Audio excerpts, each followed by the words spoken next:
यलम्मा की उत्पत्ति। रेणुका यलम्मा कहानी। देवी यलम्मा दक्षिण भारत में विशेष रूप से कर्नाटक, आंध्र प्रदेश और तमिलनाडु के कुछ हिस्सों में एक लोकप्रिय हिंदू देवी है। महाराष्ट्र में वह गरीबों और वंचितों की हिंदू देवी है और लोकप्रिय रूप से देवदासी अवधारणा से जुड़ी हैं। यलम्मा की उत्पत्ति की कहानी अनोखी है और यह भगवान विष्णु के अवतार परशुराम की मां देवी रेणुका से जुड़ी है। पौराणिक कथा के अनुसार ऋषि जमदग्नि की पत्नी रेणुका अपनी भक्ति और पवित्रता के लिए प्रसिद्ध थी। पूर्णिमा दिवस को भारत हनीम भी कहा जाता है। इस दिन को बहुत शुभ और पवित्र माना जाता है। प्रसिद्ध हिरमानवी यलम्मा यात्रा भारत हनीम के पवित्र दिन पर पूर्णिमा दिवस के मेले में बाहर निकाली जाती है। शक्ति पूजा के रूप में देवी यलम्मा की इस दिन सभी अनुष्ठानों और रीति रिवाजों के साथ पूजा की जाती है।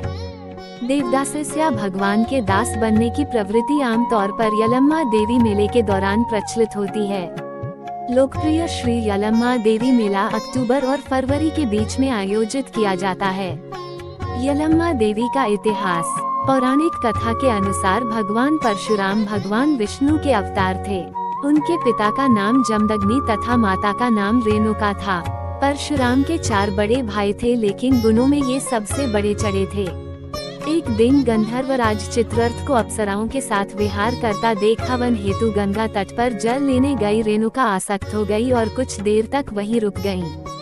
हवन काल व्यतीत हो जाने से क्रुद्ध मुनि जमदग्नि ने अपनी पत्नी के आर्य मर्यादा विरोधी आचरण एवं मानसिक व्यभिचार करने के दंड स्वरूप सभी पुत्रों को माता रेणुका का वध करने की आज्ञा दी, लेकिन मोहवश किसी ने ऐसा नहीं किया। तब मुनि ने उन्हें श्राप दे दिया और उनकी विचार शक्ति नष्ट हो गई। जमदग्नि ऋषि ने भगवान परशुराम को आदेश दिया कि जंगल में जाकर रेणुका का वध करो।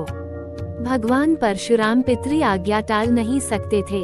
परशुराम जब माता का वध करने के लिए उन्हें जंगल में लेकर गए, उसी समय एक निम्न जाति की यलम्मा नामक स्त्री ने माता की दुर्दशा देखकर परशुराम जी से उन्हें क्षमा करने की याचना की।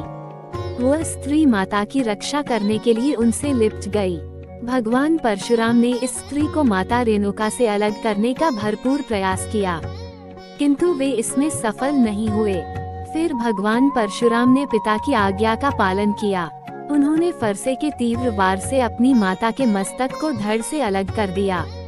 इसके साथ ही माता से लिपटी महिला का सर भी कट गया। पितरी आज्ञा का पालन करने के उपरांत भगवान परशुराम अपने पिता जमदग्नि ऋषि के पास पहुँचे। प्रसन्नचित्त पिता ने परशुराम जी से वर मांगने के लिए कहा। भगवान परशुराम ने 6 वर मांगे। पहला माता को जीवन दान, दूसरा भस्म हुए भाइयों को पुनः मानवीय शरीर में जीवित करना, तीसरा किसी को भी इस घटना का स्मरण न रहे, चौथा उन्हें मातृवध के पाप से मुक्त किया जाए, पांचवा कोई भी उन्हें परास्त न कर सके और छठा वह अजर अमर हो। पिता से वरदान पाकर भगवान परशुराम वेग की गति से अपनी मृत माता को जीवित करने वन में पहुँचे। यही भगवान परशुराम से भूल हो गई। माता को जीवित करने की जल्दबाजी और प्रसन्नता में भगवान परशुराम ने माता रेणुका के शरीर में यलम्मा का मस्तक लगा दिया। जिस शरीर पर माता रेणुका का मस्तक लगाया गया उसे मृयम्मा और माता रेणुका के जिस शरीर पर यलम्मा का मस्तक लगाया उसे कालांतर में यलम्मा के रूप में पूजा गया।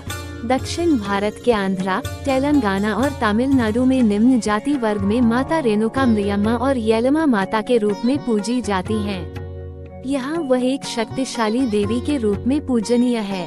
तब से प्रत्येक वर्ष माता यलम्मा यानी देवी रेणुका को साक्षी मान यलम्मा देवी मेला आयोजित किया जाता है। श्री यलम्मा देवी मेला उत्सव।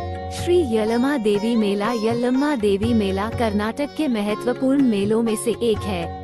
ये लोकप्रिय मेला अक्टूबर से फरवरी महीने के विभिन्न अवसरों पर आयोजित होता है, लेकिन पूर्ण चंद्रमा दिवस यानी पूर्णिमा पर आयोजित मार्गशीर्ष माह में ये सबसे बड़े मेले के रूप में आयोजित होता है। यलम्मा मेला बेलगाम जिले के सौंदट्टी में स्थित यलम्मा मंदिर में यलम्मा देवी या देवी रेणुका के सम्मान में आयोजित किया जाता है। यह मंदिर येलमागुदा पहाड़ी के शीर्ष पर स्थित है और ऋषि जमदग्नि की पत्नी यलम्मा देवी यानी रेणुका का मंदिर है। कर्नाटक के अलावा महाराष्ट्र, आंध्र, मध्य प्रदेश और गोवा राज्यों में भी यह मेला बहुत प्रचलित है। इस मेले को दौरान बड़ी संख्या में लोग मार्गशीर्ष पूर्णिमा पर मेले में शामिल होने के लिए लोग दूर दूर से आते हैं। ऋषि जमदग्नि की धर्मपत्नी और परशुराम जी की माता रेणुका देवी विदर्भ के माहुरगढ़ की पहाड़ी पर स्थित मंदिर में विराजमान हैं। आसपास के कायस्थ, पठारे प्रभु और कोली जाति के लोग उन्हें कुलदेवी मानते हैं।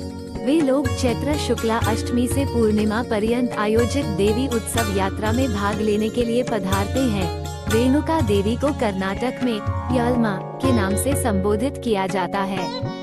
यह वीडियो अच्छी लगी हो तो प्लीज लाइक, शेयर, सब्सक्राइब करना। यलमा देवी का आशीर्वाद आपके और आपके बच्चों पर सदा ऐसे ही रहेगा। यलमा देवी के नाम पर एक लाइक, शेयर, सब्सक्राइब कर देना प्लीज। जय मां यल्लम्मा। Thank you.